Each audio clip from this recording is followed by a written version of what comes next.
మహాపరిశుద్ధులను సర్వోన్నతులైన దేవుని యొక్క సముఖాన కూడిన ప్రియ శ్రేష్టమైన సంఘానికి ప్రభువును విమోచకును రక్షకుడైన యేసుక్రీస్తు నామం పేరట మీకందరికీ వందనాలు తెలియజేస్తున్నాను. 2024 సంవత్సరం మనం ముగించుకున్నాం. మరొకసారి 24 సంవత్సరం మనము చూడలేమండి. ఈ 25వ సంవత్సరము ప్రారంభ దినాల్లో మొదటి ఆదివారము మనందరము ప్రవేశించున్నాం. చాలామంది జీవితాల్లో ఈ సంవత్సరము నా జీవితం ఎలాగుంటుందో, ఈ సంవత్సరము నా బ్రతుకు ఎలాగుంటుందో, గత సంవత్సరం నేను చాలా ఇబ్బందులు పడ్డాను, చాలా కష్టాలు పడ్డాను.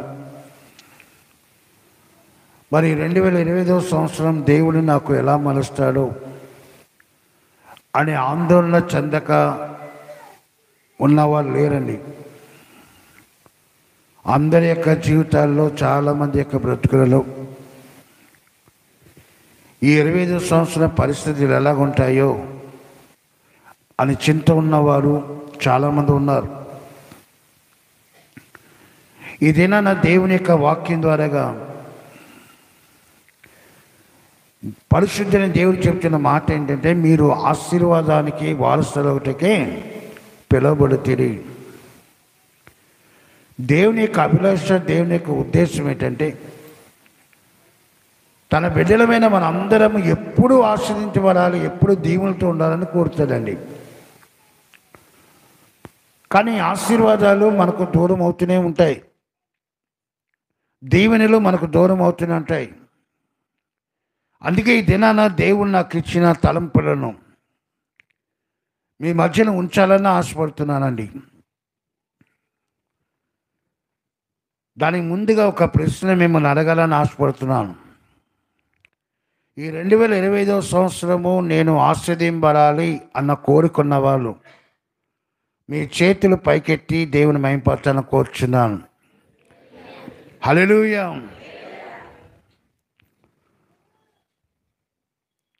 ప్రతి వారికి ఆశ ఉందండి. అందుకే దావీదు భక్తుడు తన యొక్క సమీరు భక్తుడు దావీదు యొక్క జీవితాన్ని మననం చేసుకుంటూ ఆయన అంటున్న మాట ఏమంటే, దావీదు యొక్క ప్రార్థన జ్ఞాపం చేసుకుంటూ ఆయన పొందుపరిచిన మాట, నీ ఆశీర్వాదం నుండి నా కుటుంబం నిత్యము ఆశీర్వదింపబడును గాక. ఈరోజు నేను పెట్టుకున్న అంశం పేరు ఏంటంటే, ఈ సంవత్సరము ఆశీర్వాదకరంగా ఉండాలి అంటే, ఈ సంవత్సరము ఆశీర్వాదకరంగా ఉండాలి అంటే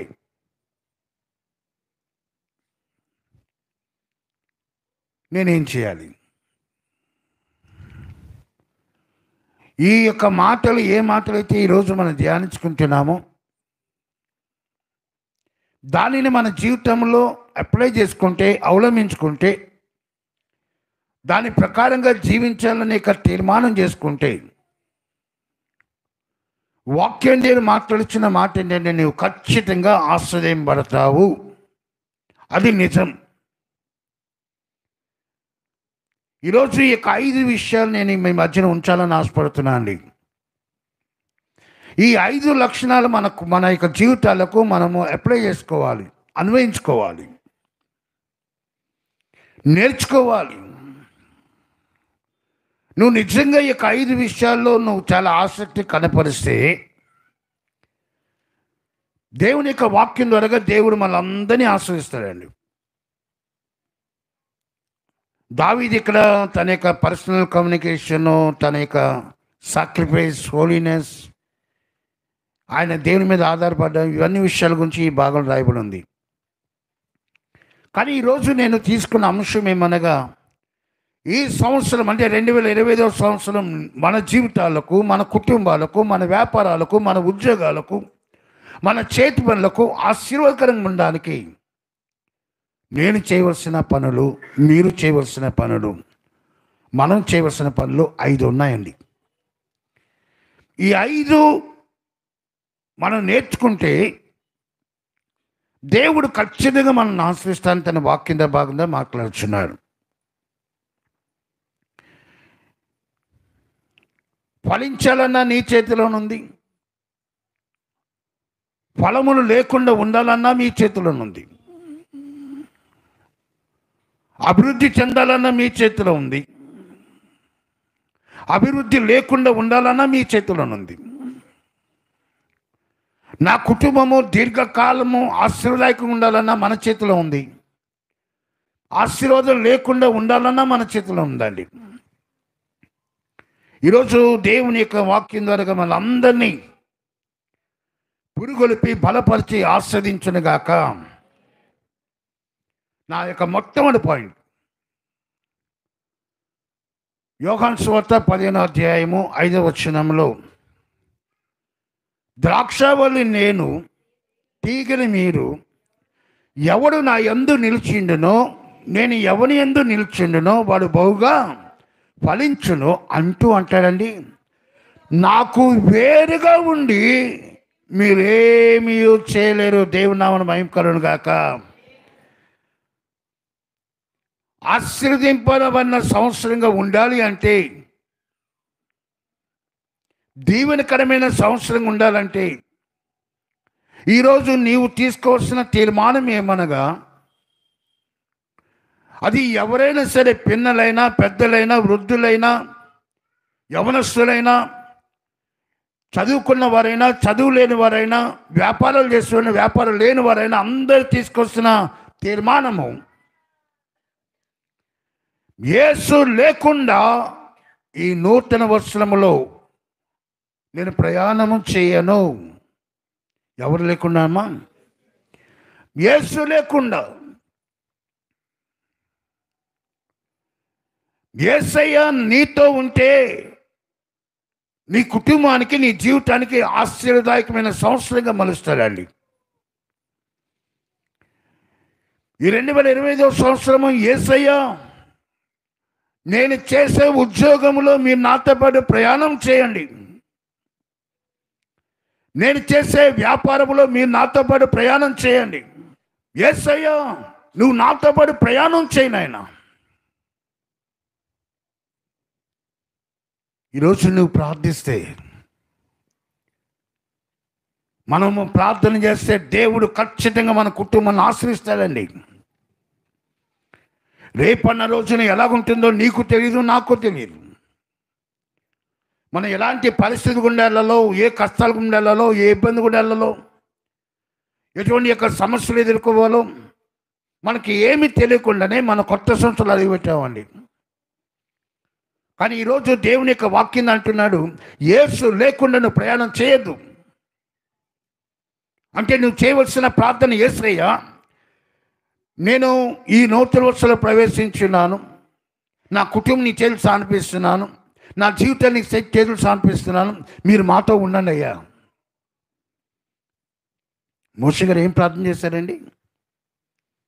నీ సన్నిధి నాతో రాని ఎల్లా ఒక్క అడుగు కూడా వేయండి ఆయన. ఈరోజు అదే ప్రార్థన నువ్వెందుకు, నేనెందుకు చేయకూడదండి?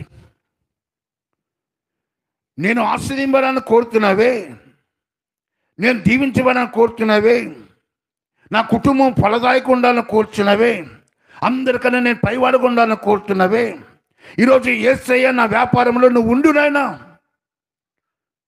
నా చేతి పనులు నువ్వు ఉండు నాయనా, నాతో సహవాసం చేయి నాయనా. ఎందుకు ప్రార్థన చేయకూడదమ్మా? యేసయ్య ఉంటే నీకు శాంతి, యేసయ్య ఉంటే నీకు సమాధానం, యేసయ్య ఉంటే నీకు నెమ్మది, యేసయ్య ఉంటే నీకు బలము, ఆశీర్వాదము, ధన్యత. ఇన్ని యొక్క మంచి లక్షణాలు కలిగిన సజీవుడైన దేవుణ్ణి ఈ సంవత్సరం కోరుకున్నామా? యేసు లేకుండా ప్రయాణం చేయొచ్చుమా? శిష్యులు గలిలయ సముద్రంలో గెన్నేసరత్ అనే యొక్క సరస్సు తీరంని యేసయ్య 2 దోణులు చూశాడండి. ఒక దోణి నిరుత్సాహముతో ఉన్న దోణి, ఒక దోణి మామూలుగా ఉన్న దోణి. యేసయ్య నిరుత్సాహంగా ఉన్న దోణి దగ్గరికి వెళ్ళి అంటున్నాడు, అయ్యా నేను మీ యొక్క దోణి నాకు ఇస్తారా, నేను కొంతసేపు వాక్యం చెప్పాలంటే పర్మిషన్ ఇచ్చారండి. ఆ యొక్క దోణిలో కూర్చున్న కొంచెం లోతున కొంచెం లోపల తోస్తారు. జనసమూహం అంతా బయట ఒడ్డున ఉంది. దేవుని యొక్క వాక్యం బోధించారు. బోధించిన వెంబట కొంచెం లోతునకు నడిపించన్నాడండి. అలా అంటున్న మాట ఏంటి తెలుసా, అయ్యా రాత్రంతా మేము ప్రయాసపడ్డామయ్యా, మాకేమీ దొరకలేదు, మాకేమీ దొరకలేదయ్యా. రాత్రంతా వారు ఎలా ప్రయాసపడ్డారంటే యేసు లేకుండా ప్రయాసపడ్డారండి. యేసయ్య మాట లేకుండా ప్రయాసపడ్డారు. యేసు యొక్క సన్నిధి లేకుండా ప్రయాసపడ్డారు. మనము కూడా చాలాసార్లు ఇదే పని చేస్తున్నామండి. మన వ్యాపారాలు తిప్పుతున్నాం, మన ఉద్యోగాల్లో ప్రయాణం చేస్తున్నాం, మన జీవనోపాధి కోసం ప్రయాసపడుతున్నాం. కానీ యేసు లేకుండా నువ్వు కష్టపడే కష్టార్జితం యావత్తు జీరో. అది నీకు ఏ మాత్రం కూడా శాంతినివ్వదు, సమాధానం ఇవ్వదు. ఈరోజు యేసుని కలిగి నువ్వు 5 పైసలు సంపాదించు, అది నీకు సంతృప్తినిస్తుందండి. ఈరోజు యేసయ్య లేకుండా నువ్వు ప్రయాణం చేస్తే అది ఒక పరమార్థం కాదండి. నువ్వు యేసు లేకుండా ప్రయాణం చేస్తే విఫలత నీకు ఏర్పడుతుందండి, సఫలత కాదు. యేసు లేకుండా ప్రయాణం చేస్తే నీ జీవితంలో ఆశీర్వాదం రాదు. ఒకరు వచ్చినా నీది నిలవదు. అందుకంటాడు, యెహోవా ధర్మశాస్త్రం ఆనందించచ్చు, దివారాత్రం దాన్ని ధ్యానించిన వాడు ధన్యుడు అంటూ, అతడు నీటి కాలువలో ఎవరు నాటబడినవాడై ఆకు వాడక తన కాలమందు ఫలమిచ్చు చెట్టు వలె ఉండును, అతడు చేయనిదంతయు సఫలమగును. యేసుని కలిగి ఉంటే సఫలత నేను వెంటాడుతుందండి. ఈరోజు మొట్టమొదటిసారిగా తీర్మానం చేసుకొని మొదటి వారంలో ఆశీర్వాద సంవత్సరం ఉండాలని నీ సన్నిధి అడుగు పెట్టానయ్యా. ఈ సంవత్సరం అంతా నా కుటుంబానికి దీవెన సమకూడాలని నీ సన్నిధికి వచ్చాను నాయన. నా కుటుంబాన్ని ఆస్వాదించు, నా బిడ్డలను ఆస్వాదించు. అయ్యో ఎన్ని కష్టాల్లో, ఎన్ని శ్రమలో, ఎన్ని ఇబ్బందులు, నా శరీరం నలిగిపోతుందయ్యా. నా బిడ్డలు ప్రయోజకులు కాలేకపోతున్నారు, నా శరీరం నలిగిపోతుందయ్యా. నేను ఉంటానో లేనో ఉండనో నాకు తెలియని స్థితిగతుల్లో ఉన్నానయ్యా. కనికరించవనైనా ప్రార్థించే తల్లులారా, తండ్రులారా, ఈరోజు యేసే అంటున్న మాట ఏంటంటే, ఆశీర్వాదిక సంవత్సరం ఉండడానికి, దీవెనకరమైన సంవత్సరం ఉండడానికి యేసును కలిగిన ప్రయాణం చేయి. అది నీకు మేలు, అది నీకు ధన్యత అండి. ఫలించడానికి మూలమైన కారణము యేసును కలగండి. అందుకే అపోస్తలుడైన పౌలు హెబ్రీ సంఘానికి ఏమంటాడండి, విశ్వాసమును కర్తయు దాన్ని కొనసాగించువాడని యేసు వైపు చూచుచు, యేసు వైపు చూచుచు నూతన వస్తువుల్లో ప్రవేశించండి. యేసు వైపు చూచుచు మీ వ్యాపారాలు సాగనివ్వండి. యేసు వైపు చూచుచు మీ ఉద్యోగాలు కొనసాగండి. అది దీవెన, అది ఆశీర్వాదము, అది ధన్యత. ఆ యేసయ్య లేకుండా నువ్వు ప్రయాణం చేయడానికి ఇష్టపడుతున్నావా? యేసు లేకుండా మరొకసారి నూతన వస్తువులో అడుగు పెట్టేస్తావా? యాజ్ టీజ్గా ఉంటుందండి. 24వ సంవత్సరం ఎలాగైతే కొనసాగో అదే రీతిగా ఉంటుంది, మార్పు ఉండదు. ఎక్కడ వేసిన గొంగలు అక్కడే ఉంటుంది. నో చేంజ్, మార్పు లేని యొక్క జీవితం అండి. యేసే నీతో ఉంటే మార్పు ఉంటుంది, యేసు లేకపోతే మార్పు ఉండదు. అదే తేడా. ఎన్ని సంవత్సరాలైనా సరే యేసు లేకుండా ఉంటే ఇలాగే ఉంటాం. ఒక నూతనమైన తత్వం రాదండి. నూతన అభిషేకం పొందుకో. దేవుడు అంటున్నాడు ప్రతి సంవత్సరం కూడా మీలో చేంజ్ కనబడాలంటున్నాడండి. ఈరోజు రైతు పట్టుకున్నవారు రేపు సరంగుల వారు, సరంగులు ఉన్నవారు ఇంకా పై స్థానానికి వెళ్ళాలి. అది దేవుడు కోరుచున్నాడు. ఆధ్యాత్మికంగా శారీరకంగా రెండిట్లో ఫలాలు ఉండాలండి. ఈరోజు మనం ఏంటంటే ఎక్కడున్నామో అక్కడే ఉండాలని ఆశపడుతున్నాం అండి. నేను ఆశపడేది ఏంటంటే సంఘము క్షమాభివృద్ధి ఉండాలండి. సంఘము ఆధ్యాత్మికంగా స్థిరపడాలి, ఆధ్యాత్మికంగా బలపడాలి. కనుక యేసుని కలిగి ఉండడానికి ప్రయత్నం చేయండి అమ్మా. యేసుని కలిగి జీవించిన ప్రయత్నం చేయండి. నీ ఇంట్లో ఉదయకాలం లేవగానే యేసయ్యా మాతో పని మీరు ఉండండి, అయ్యా మాతో పని మీరు రండి. మీరు చేసే పనులు కానీ మా వ్యాపారం దేనినైనా సరే మీరు మాకు కావాలి, మీరు మాకు కావాలి. యాయిరు ఏమన్నాడండి? యాయిరు తన కుమార్తె యొక్క బ్రతుకు నిమిత్తం ఆయన ఉన్నతమైన స్థాయిలో ఉండి కూడా తన బిడ్డ 12 సంవత్సరాల పాప చనిపోయే స్థితిలో ఉంటే రోడ్ల మీద పరిగెత్తుకుంటూ వచ్చాడండి యేసు దగ్గరికి. అందరూ ఆశ్చర్యం చూస్తున్నాడు. ఈయనటయ్యా ఇంత పరిస్థితిలో ఉన్న వ్యక్తి రోడ్ల మీద పరిగెడుతున్నాడని చెప్పి అందరూ ఆసక్తి ఆయన వెంట పరిగెత్తాడండి. ఆయన తిన్నగా వచ్చి యేసయ్య దగ్గర మోకాలు వేసి, ప్రభా నా కుమార్తె చావు సిద్ధంగా ఉందయ్యా, నా బిడ్డ చనిపోవడం సిద్ధంగా ఉందయ్యా, ఒక్కసారి మీరు రారా నాయన, ఒక్కసారి మీ పాదాలు నా ఇంట్లో అడుగు మోపరా అయ్యా, మీ సన్నిధి నా ఇంటికి రానివ్వరా, నా బిడ్డను బ్రతికించాలని చెప్పి ఏడుస్తున్నాడండి. నా బిడ్డను బ్రతికించాలని ఏడుస్తున్నారు. యేసయ్య నీ ఇంటికి వస్తే నీ బిడ్డలకు ఆశీర్వాదమ్మా. యేసయ్య మీ ఇంటికి వస్తే మీ శరీరాలకు ఆరోగ్యము. యేసయ్య మీ ఇంటికి వస్తే మీ జీవితాలకు ఆశీర్వాదము, ధన్యత, క్షేమము, వృద్ధి. కనుక యేసుని కలగనున్నమ్మా. ఆశీర్వాద సంవత్సరం ఉండడానికి యేసయ్యకు కోరండి.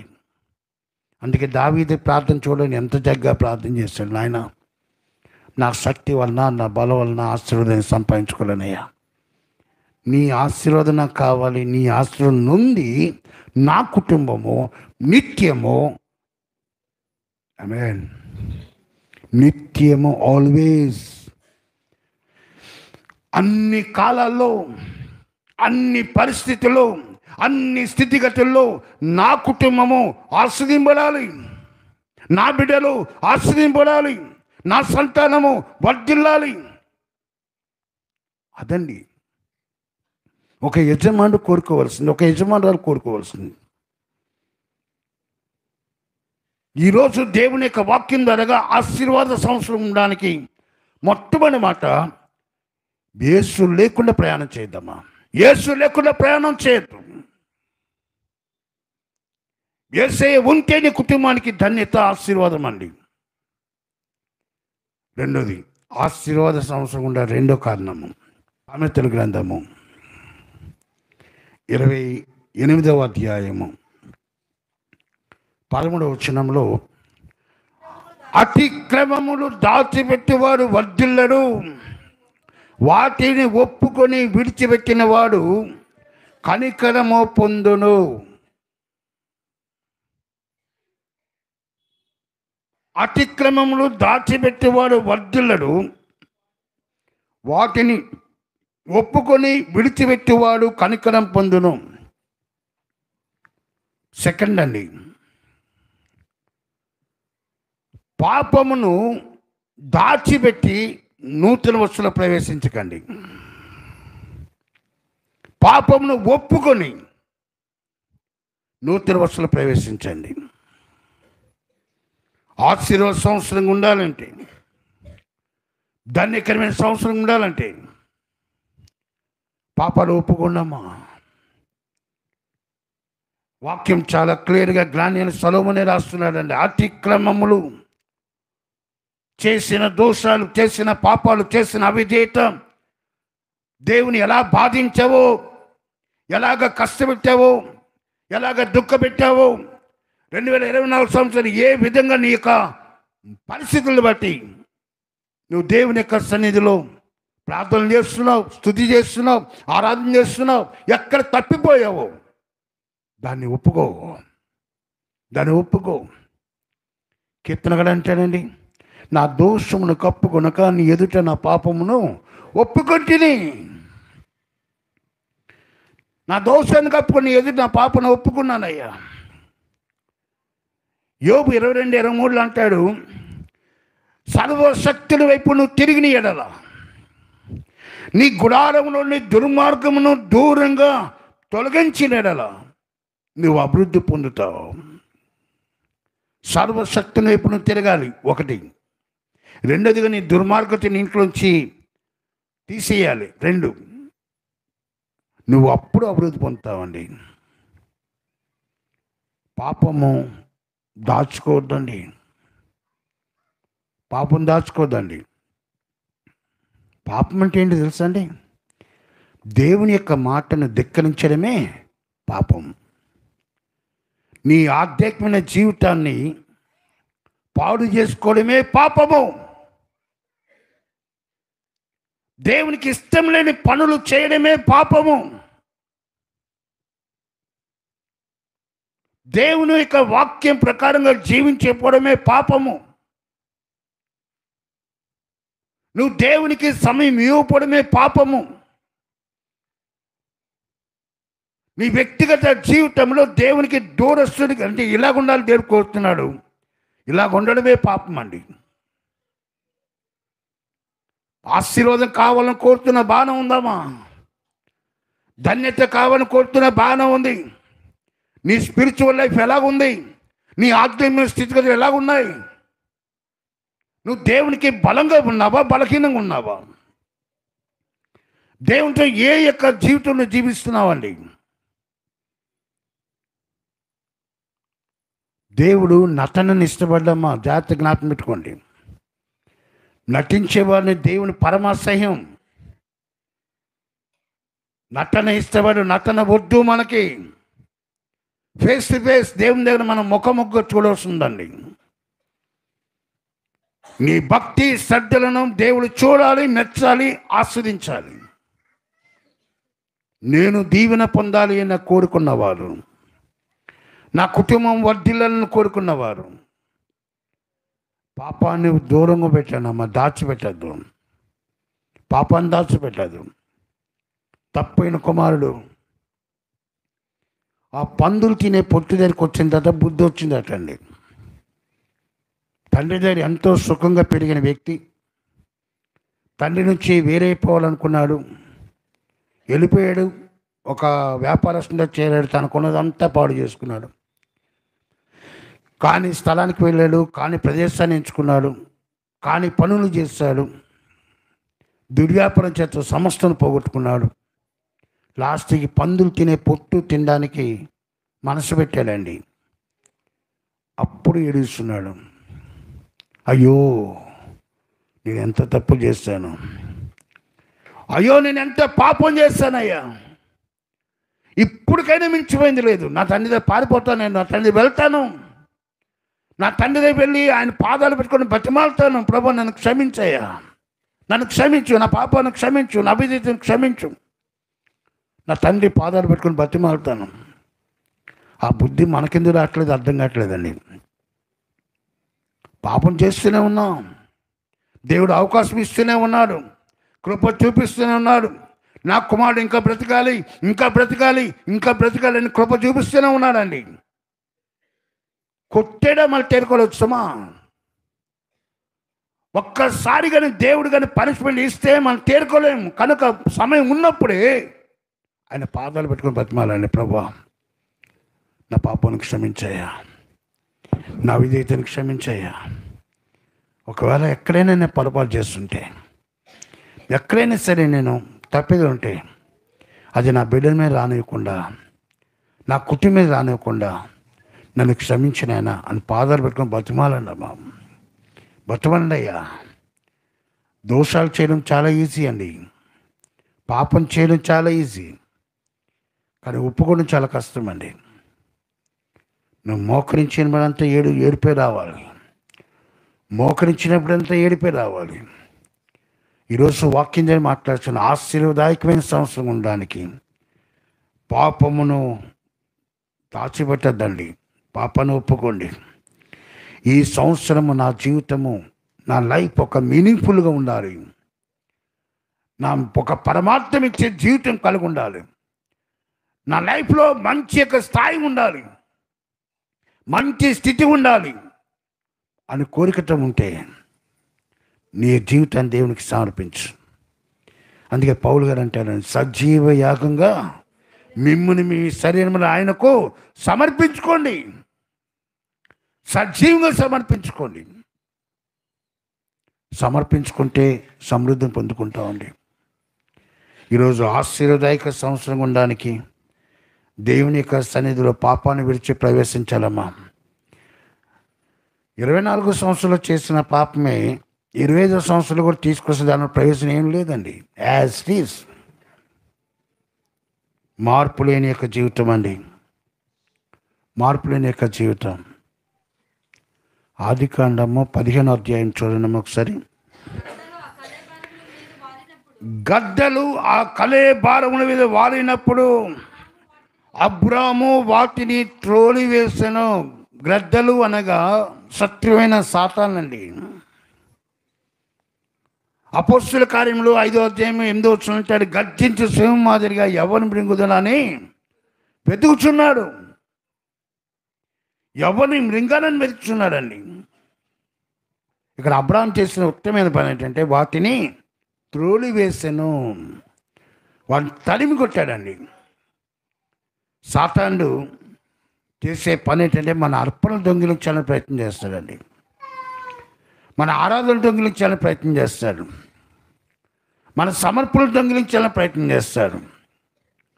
ఇవన్నీ దొంగిలించేసి మాలిన్యం చేయడానికి, మన బ్రతుకును మలినపరచడానికి ఆయన ప్రయత్నిస్తూ ఉంటాడండి. కానీ దేవుని యొక్క సంతానం ఉన్న మనము మన శరీరానికి మలినం అంటుకోకుండా శుద్ధత కోసం సాతాన్ని తరిమి కొట్టాలండి. తరిమి కొట్టే స్థితులకు నువ్వు రావాలి. అటువంటి భక్తి, శ్రద్ధాభక్తులు చూపించగలగాలి. అందుకంటున్నాడు, మొట్టమొదటి ఏం చెప్పుకున్నామా? ఆశీర్వాద సంవత్సరం నాకు ఏం కావాలా? యేసు లేకుండా నూతన వస్తువులు నువ్వు ప్రవేశించద్దు. రెండోది, పాపమును దాచిపెట్టి నూతన వస్తువులు ప్రవేశించకు. మూడోది, యోషువ గ్రంథం 1వ అధ్యాయము 8వ వచనం, వాక్యమును కలిగి నూతన వస్తువులు ప్రవేశించను. ఏం కలగమా? వాక్యమును కలిగి నూతన వస్తువులు ప్రవేశించను. ఇక అంటున్నాడు, యోషువతో దేవుడు చెప్తున్నాడండి, ఈ ధర్మశాస్త్ర గ్రంథము నీవు బోధింప తప్పకూడదు, దానిలో రాయబడిన వాటన్నిటి ప్రకారం నువ్వు జాగ్రత్త పడినట్లు దివారాత్రం దాన్ని ధ్యానించినలా నీ మార్గమును చక్కగా వర్ధిల్లు చేసుకొని చక్కగా ప్రవర్తించదు. చక్కగా ప్రవర్తించదు. నీ బ్రతుకు మంచిగా ఉంటుంది. మన జీవిత విధానము శైలి మంచిగా ఉంటుంది. మంచి ఫలభరితమైన జీవితం కలిగి జీవిస్తావు. మంచి కుమారుడిగా, కుమార్తెగా మనము మన జీవితంలో కొనసాగుతామండి. ఇది అంటున్న మాట ఏమనగా, ఈ ధర్మశాస్త్ర గ్రంథమును బోధింపు తప్పకూడదు. ధర్మశాస్త్ర గ్రంథం అంటే నీ చేతిలో ఉన్న ఈ పరిశుద్ధ గ్రంథాన్ని ఈ 2025 సంవత్సరం ఆది నుంచి అంతవరకు చదవండి అమ్మా. చదవండి, చదవండి. వాక్యమును చదివితే వాక్యమున దేవుడు నిన్ను ఆశ్రయిస్తాడు. ద్వితీయోపదేశకాండం ఆరోగ్యం రాస్తాడు. నువ్వు కూర్చున్నప్పుడు, లేచినప్పుడు, త్రావు నడిచినప్పుడు, పండుకున్నప్పుడు వాక్యం గురించి బిడ్డలకు నేర్పించాలట అండి. బిడ్డలకు కంటోబడిగా నేర్పించాలట. నాకు రాని వాక్యము నేను ఎలా నేర్పించగలను? నాకు తెలియని దేవుని గురించి నేను ఎలా చెప్పగలను? ఎవరి గురించి తెలిస్తే కదా మనం వారి గురించి చెప్పగలం. తెలియకపోతే మనం ఎలా చెప్తామండి? ఈరోజు దేవుని యొక్క వాక్యంగా మాట్లాడుచున్నాడు. వాక్యాన్ని నేర్చుకున్నామా? యోషువ ఈ కవినెంట్ నువ్వు తప్పిపోకూడదమ్మా, తొలగిపోకూడదు. నేర్చుకో, బోధించు, చెయ్యి, అనుసరించు, దాని ప్రకారంగా జీవించంటున్నాడండి. ఇంగ్లీష్లో రాయబడింది, దేవుని యొక్క మాట ఎప్పుడు నువ్వు టీచ్ చేస్తూనే ఉండాలట, ఎప్పుడు బోధిస్తూ ఉండాలి. స్పీక్ ఇస్ బోల్. ఆయన మాట ఎప్పుడు మాట్లాడుతూనే ఉండాలటండి. యేసువత చెప్తున్నాడు. ఈరోజు ఆయన మాట మాట్లాడితేనే బ్రతుకండి. మా దేవుని యొక్క మాట లేకుండా సంవత్సరాలు గడిపిస్తాం. ఆయన పలుకు లేకుండా గడిపిస్తామండి. ఉదయం లేచిన దగ్గర నుంచి సాయంకాలం వరకు ఆయన మాట లేకుండా జీవిస్తాం. మొన్న 31వ తారీఖు రాత్రి 12 గంటలకు మనం ప్రామిస్ కార్డులు తీసుకున్నామండి. ఎంతమంది తీసుకున్నారమ్మా? బాయ్స్ ఎంతమంది తీసుకున్నారు? అందరం తీసుకున్నాం, మంచిదే. దానికి ముందు ఏముందో తెలుసా? ఏదైతే మీరు ప్రామిస్ కార్డ్ తీసుకున్నారో అది మన జీవితంలో నెరవేరడానికి ఆయన మనకు కొన్ని ఆజ్ఞలు పెట్టాడండి. కొన్ని ఆజ్ఞలు పెట్టాడు. అవి మనము పాటించిన తర్వాత కానీ ఆశీర్వాదం రాదు. అవి మనం నేర్చుకోవాలి. మీ మాట విండు నేర్చుకో, దేవుని యొక్క మాట విండు నేర్చుకోవాలండి. ఆ మాటను బట్టి మనం సజ్జలుగా మార్చుకోవాలి. ఆయన మాట వినము, ఆయన సన్నిధికి రాము, ఆయన సన్నిధిలో కనబడము, ప్రార్థన చేయము. ఆ ప్రామిస్ కార్డులో ఉన్న ఆశీర్వాదం ఎలా వచ్చేస్తుందండి? ఒకసారి థింక్ చేయండి. ఒకసారి దేవుడు మనకి ఇచ్చిన జ్ఞానంతో ఆశీర్వాదాలు రావడం. ఇప్పుడు పెద్దలు మన కుటుంబంలో ఎవరైనా పెద్దలు చెప్తే ఆ మాట వింటే వారు మన కోసం ఏదైనా చేస్తారు. మనం వారి యొక్క మాట మనం కొట్టేస్తే వారు మన కోసం ఏమైనా చేస్తారండి? చేయరు కదా. దేవుని మాట కూడా అంతేనండి. కార్యం చేయాలంటే ఆయన మాట వినివరకు ఉండాలి. అందుకే యోహాను భక్తుడు రాస్తున్నాడు, నేను ద్రాక్ష వలనే తీగలు, మీరు నాతో మీరు ముడిగట్టబడి, నాతో అంటుకట్టబడి ఉండాలి, నాతో పెనవేసుకొని ఉండాలి, జత చేయబడి ఉండాలి. అప్పుడు మీరు ఏదో అడుగుతారో అడగండి, నేను చేస్తాను. నాకు వేరుగా ఉండి, నాకు భిన్నంగా ఉండి, నా మాటకు వ్యతిరేకంగా ఉండి మీరేమీ సాధించలేరు. ఈరోజు అంటున్న మాట ఏమనగా, మొట్టమొదటిగా యేసు లేకుండా ప్రయాణం చేయొద్దు. రెండోదిగా పాపము దాచిపెట్టి పాపాన్ని ప్రేమిస్తూ దాన్ని దాచుకొని మళ్ళీ ఒకసారి ఆ పాపాన్ని మళ్ళీ కొత్త సంవత్సరంలో ప్రవేశపెట్టకండి. దాన్ని వదిలేయండి, దాన్ని స్వస్థ చెప్పియండి. దాచిపెట్టేవాడు వర్ధిల్లడండి, దాన్ని వదిలిన వాడు వర్ధిల్లుతాడు. నీకు శ్రేష్టమైన అవకాశం దేవుడు నీకు ఇస్తున్నాడు. నువ్వు దేవుని వైపు తిరిగో బాగానే ఉంది, కానీ ఆ పాపాన్ని మళ్ళీ తిరిగి వెనక్కి తీసుకెళ్తున్నా అంటే ఆశ్చర్యం పోగొట్టుకుంటారండి. అందుకే పాపాన్ని విడిచిపెట్టండి. మూడోదిగా వాక్యం కలిగి దేవునిలో కొత్త సంవత్సరాలు ప్రవేశించండి. వాక్యమే దేవుడై ఉన్నాడు. దేవుడు వాక్యమే ఉన్నాడండి. అంటే ఆయన మాటను ధ్యానిస్తే దేవుని యొక్క మనస్సును వెరగలవు. ఆయన మాటను నెమరు వేస్తే దేవుని యొక్క మనసుని తెలుస్తుందండి. అందుకే కిట్ల రాస్తా సింపుల్గా అంటాడండి, యెహోవా ఉత్తముడని రుచి చూచి తెలుసుకోండి. Taste and see that the lord is good. మాంసం కూడా టేస్ట్గా ఉండలేదు ఎలా తెలుస్తుందండి? ఉప్పు సరిపోయింది ఎలా తెలుస్తుంది? 4 పాములండి, 4 పాములనే తెలుస్తుంది. దేవుడు కూడా అంతేనండి. రుచి చూడకుండా ఆయన మంచితనాన్ని తెలుసుకోలేవు. రుచి చూడకుండా ఆయన గొప్పవాడని నీకు తెలుసుకోలేవు. ఆయన వాక్యం ధ్యానించినప్పుడే నీ దేవుని యొక్క సారూప్యము, నీ దేవుని యొక్క మనస్సు, నీ దేవుని యొక్క ఆలోచనలు నువ్వు గ్రహించగలవు. అందుకే యేసయ్య నాతో మాట్లాడయ్యా. ఎప్పుడు కూడా బైబిల్ చదివినప్పుడు ఏం ప్రార్థించాలంటే, యేసయ్య నేను అల్పుడు నాయన, నాకేం తెలియదు తండ్రి, నాతో మాట్లాడు. ఆయన మాట సజీవమైనది, ఆ మాట జీవనిచ్చేదండి. దేవుని కలిగిన సంఘంగా మారాలంటే వాక్యాన్ని వాక్యంగా ప్రేమించండి. ఆయన మాట జీవనిచ్చేది, ఆయన మాట తెప్పరిలో చేసేది, ఆయన మాట నీలో సమృద్ధినిచ్చేది. ఆయన మాట కోసం తప్పించండి. ఆయన మాట నేను సరైన బాటలో నడిపిస్తుందండి. దారి తొలగనివ్వదండి, తప్పిపోవు. అందుకే ఈ ఆశ్చర్యింపని మరొక 25 సంవత్సరంలో నువ్వు ప్రవేశించావు, నేను వచ్చేసామండి. 4 రోజులు పూర్తి అయిపోయినాయి, 5 రోజు వచ్చాం. 5 రోజులు 4 రోజులు గతించిపోయినాయి. ఈ 5వ రోజున ఈరోజు ప్రామిస్ చేసుకుందాం, ప్రభా ఇక నుంచి రోజుకు ఒక అధ్యాయం నేను చదువుతూ నా జీవితంలో సాగుతానయ్యా. ఉదయం పూట చదువుతాను, రాత్రి చదువుతాను. నేను నాకు సహాయం చేయను ఆయన. లాస్ట్ వరకు నేను చదివే రీతిగా నా జీవితాన్ని మలుచిన ఆయన. ఇది ఇంకా మనం పాలు తాగే స్థితిలో లేమండి, అన్నం తినే స్థితిలో ఉన్నాం. పాలు తాగే స్థితిలో లేము, కానీ పాలు త్రాగే మాటలు మనం చెప్పాల్సి వస్తుందండి. ఎందుకంటే చాలామంది రెఫరెన్స్లు చెప్తా ఉంటే హోషేయ అంటే ఎత్తుక్కుంటున్నారు. ఏడుపు వస్తుందమ్మా, నాకు ఏడుపు వస్తుంది. నాకు 40 సంవత్సరాలు, 50 సంవత్సరాలు, 30 సంవత్సరాలు, ఎంతకాలమైంది మీ సంఘం అంటే ఇన్ని సంవత్సరాలు అయింది. ఎవరికి కావాలండి అన్ని సంవత్సరాలు? ఎక్కడ ఏముందో మనకు తెలియదు, వాక్యం ఏం నేర్పిస్తుందో మనకు తెలియదు, దేవుని మాట ఎలాగుందో మనకు తెలియదు. ప్రయోజనం ఏంటండి? వాక్యాన్ని చదివితే తెలుస్తుంది నీకు. వాక్యాన్ని చదివితే నువ్వు ఖచ్చితంగా ప్రార్థిస్తావు.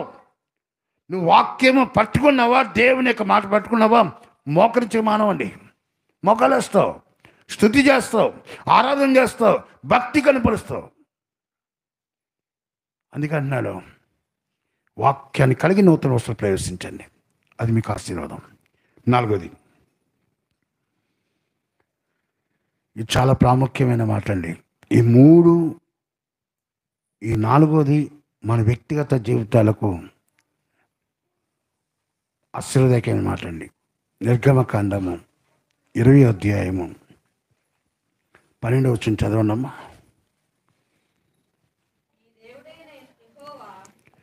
నీ దేవుడైన యెహోవా నీకు అనుగ్రహించు దేశములో నువ్వు దీర్ఘాయుష్యవంతులగునట్లు నీ తండ్రిని నీ తల్లిని సన్మానించుము. ఇది ఎన్నో ఆజ్ఞ, 5వ ఆజ్ఞ. Thank you Vimala. నీ తండ్రిని తల్లిని సన్మానించుము, గౌరవించుము, పూజించుము. అగౌరవపరచకండి. వయసు మీరిన తర్వాత చాదస్తు మాటలు వస్తాయండి పెద్దలకి. వయసు అయిపోయే కొద్దీ కొద్దిగా తేడా మాట్లాడతారు. వారి పెద్దవారు అన్న గౌరవం ఇవ్వాలండి. ఎందుకంటే రేపు పొద్దున్న మనం ఆ స్టేజ్కి వెళ్తాం. మనమేమి ఇక్కడ ఉండిపోవండి, మనం కూడా ఆ స్టేజ్కి వెళ్తాం. అది నేనైనా, రాజుబాబు అయినా, గరికల రాజు అయినా, ఎవరైనా ఒకటే, అందరూ ఆ స్టేజ్కి వెళ్ళాలి. అప్పుడు నీ బిడ్డలు నిన్ను అదే రీతిగా చూస్తారండి. నూతన వత్సరంలో నేర్చుకోవాల్సిన నూతనమైన పద్ధతి ఏమంటే, భూమి మీద నువ్వు దీర్ఘాయుష్యవంతుడగునట్లు దేవుని కళ్ళ ముందు వచ్చిన అమ్మను నాన్నను సన్మానించు, గౌరవించు, గొప్ప చేయి. పోయిన తర్వాత ఏం లాభం లేదండి. ఉన్నప్పుడు లేని తల్లిదండ్రులు పోయిన తర్వాత ఏం లాభం అండి? అప్పుడు నువ్వు లబోదీపమని నేర్చిన వారిని నీ కళ్ళ ముందు ఉండరు. నువ్వు ఉన్నప్పుడే నువ్వు చేయగలిగి నీ తల్లిదండ్రులు చేయి. వారు ఎలాగ నిన్ను తోలనాడినా, తుణీకరించినా, తిట్టినా, నిందించినా, కొట్టినా, బాధించినా నీ డ్యూటీ నువ్వు చేయి. మనం తల్లిదండ్రులను ఎలా మాట్లాడుతున్నాం మనకు తెలుసండి. వాక్యం ఎంత ఖండితం తెలుసా? సామెతల గ్రంథం 23:22 అంటాడు, నిన్ను కన్న తండ్రి ఉపదేశం వినుము, నీ తల్లి ముదిమి యందు ఆమెను నిర్లక్ష్యము చేయకము. నీ తండ్రి నీకు ఇచ్చిన ఉపదేశాన్ని విను. నీ తల్లి ముసలితనంలో వృద్ధాప్యులు ఉన్నప్పుడు ఆమె నిర్లక్ష్యం చేయకండి.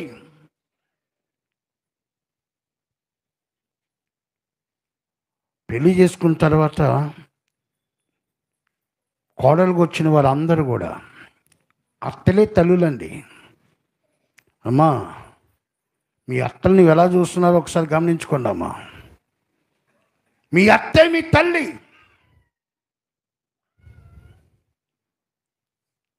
ఆ అత్త కన్నీరు కాస్తే, ఆ అత్త దుఃఖపడితే నువ్వు అనుకోవచ్చు నీ క్షేమం అని చెప్పి.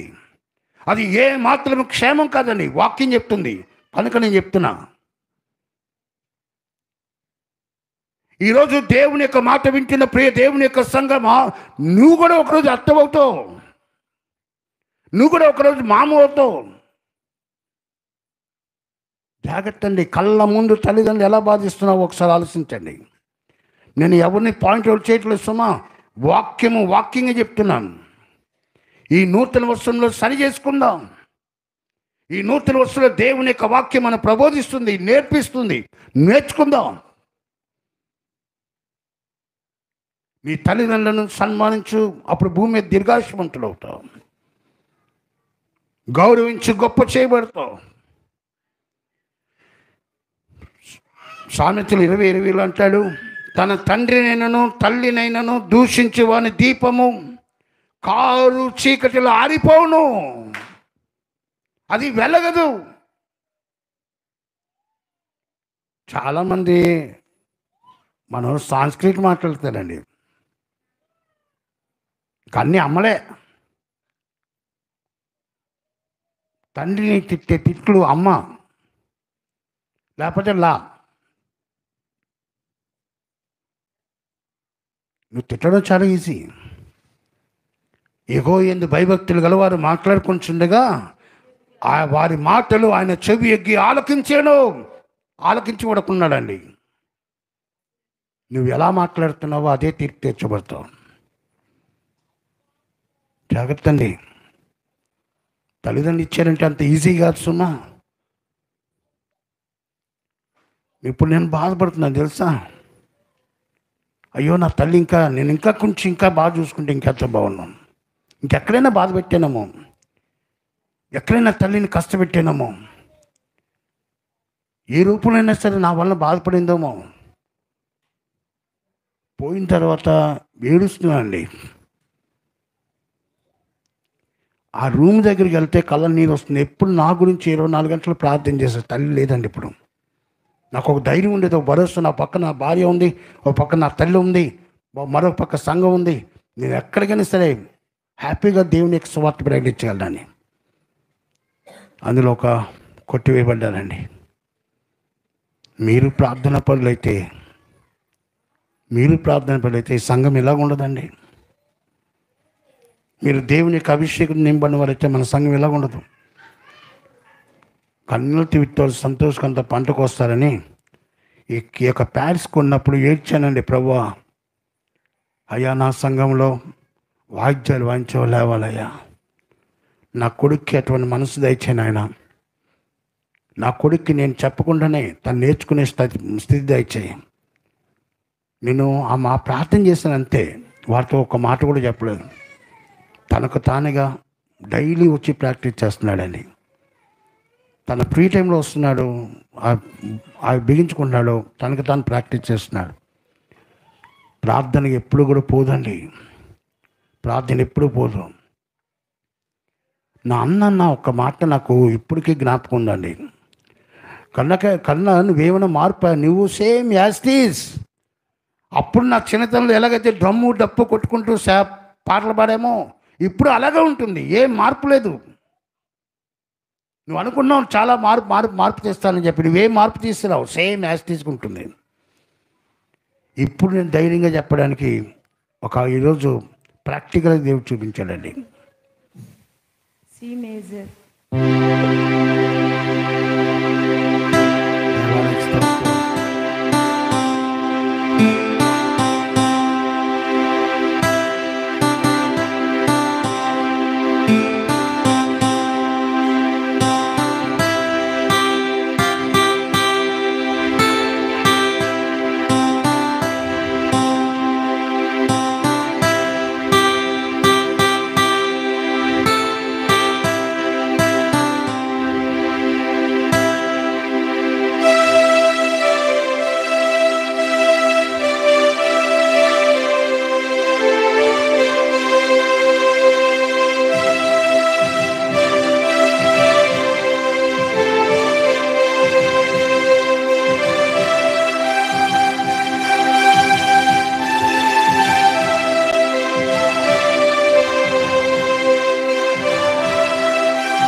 సంఘము వృద్ధి చెందాలండి, సంఘం విస్తరించాలంటే నీ చేతిలో ఉందండి.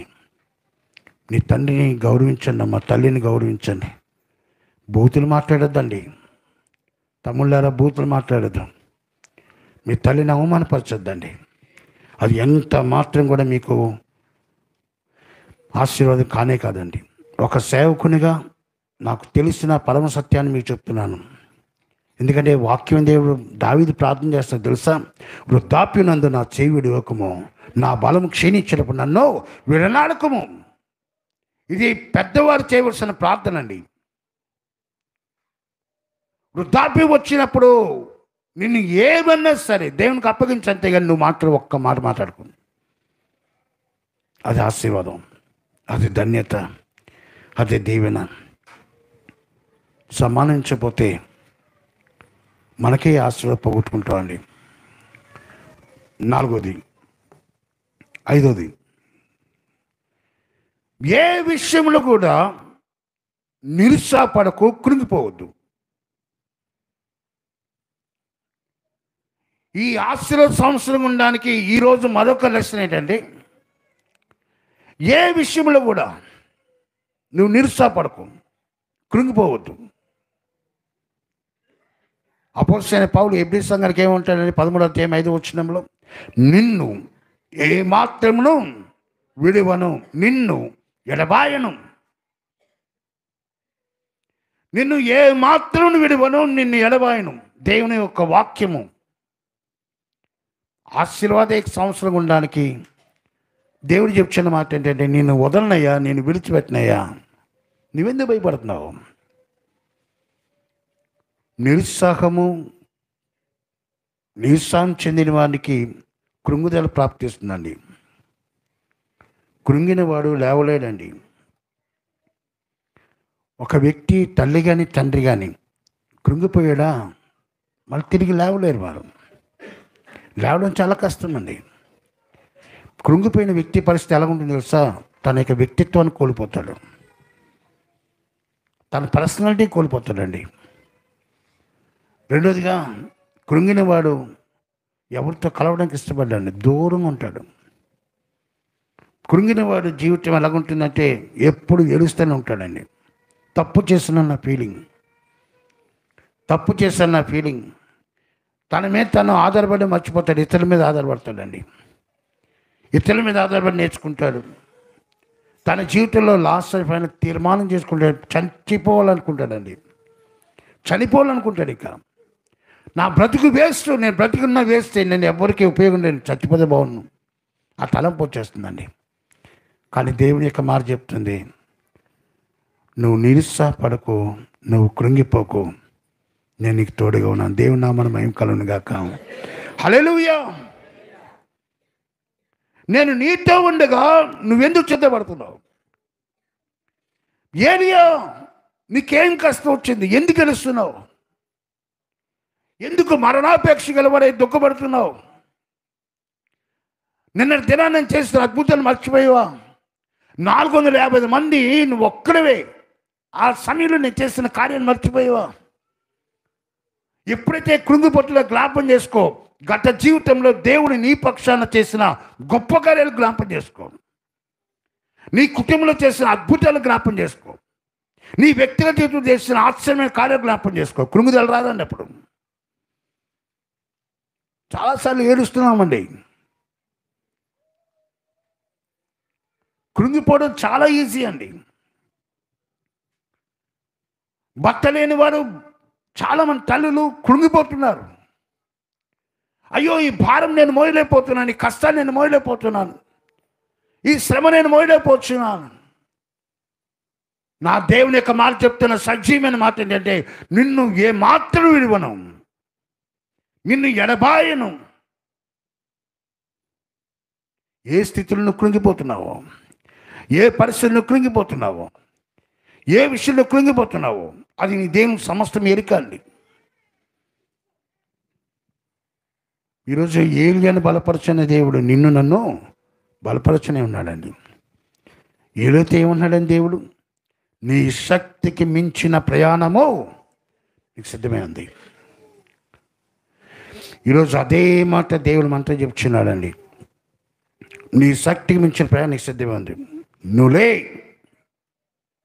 ఎక్కడ కృంగిపోయావో, ఎక్కడ నిరుత్సాహం చెందుతున్నావో, ఎక్కడ నా స్థితి మారిపోయింది, నా పరిస్థితి మారిపోయిందని దుఃఖపడుతున్నావో, ఆ స్థితి నుంచి లే, బలపరుస్తాను. దేవుడు చెప్తున్నాను, బలపరుస్తాను. ఈరోజు 2019 నుంచి 2024 వరకు నన్ను బలపరుస్తూనే వస్తున్నాడండి. ఎలాంటి పరిస్థితుల గుండా ఎదుర్కొన్నానో అది మీ దగ్గర నేను చెప్పలేను, కానీ చాలా కష్టదాయకమైన పరిస్థితి. ఏనాడు కూడా దేవుడు నన్ను దుఃఖపెట్టలేదండి. కొన్నిసార్లు మానసికంగా కూడా అయినప్పుడు ఆ టైంలో ఏదో తమ్ముని పంపించి, ఎవనొకని పంపించి నన్ను నిలబెడుతూ నన్ను ఎంతవరకు లాక్కొచ్చాడు. ఈరోజు దేవుని యొక్క మాట చెప్తుంది, ఏ విషయంలోనూ కృంగిపోద్దామా, దేవుడు నీతో పాటు ఉన్నాడు, నీతో పాటు ఆయన ఉన్నాడు, ఆయన నేను నడిపించేవాడు ఉన్నాడు. ఆఖరిగా సాతాను ఎప్పుడు కూడా ఒక ప్రయత్నం చేస్తాడండి. మనం మంచిగా ఉండడం సాతానికి ఇష్టం ఉండదండి. మనం ఎప్పుడు పడగొట్టాలనే ప్రయత్నం చేస్తాడు. నువ్వు ఆధ్యాత్మికంగా స్థిరత్వం కలిగి ఉండడం సాతానికి ఏమాత్రం ఇష్టం లేదు. ఆత్మీయంగా బలపడే ఏమాత్రం ఇష్టం లేదు. నీ సాక్ష్యాన్ని కోల్పోయేటట్టుగా చేయడానికి సాతాను ప్రయత్నం చేస్తాడు. నువ్వు దేవునికి అవిధేయుడిగా ఉండడానికి సాతానికి ఇష్టం అండి. అందుకే అపోస్తలుడైన పౌలు ఎఫెసు సంఘానికి రాస్తాడు 6వ అధ్యాయంలో 13వ వచనంలో, సర్వాంగ కవచమును మీరు ధరించుకోండి. సర్వాంగ కవచం ధరించుకోండి.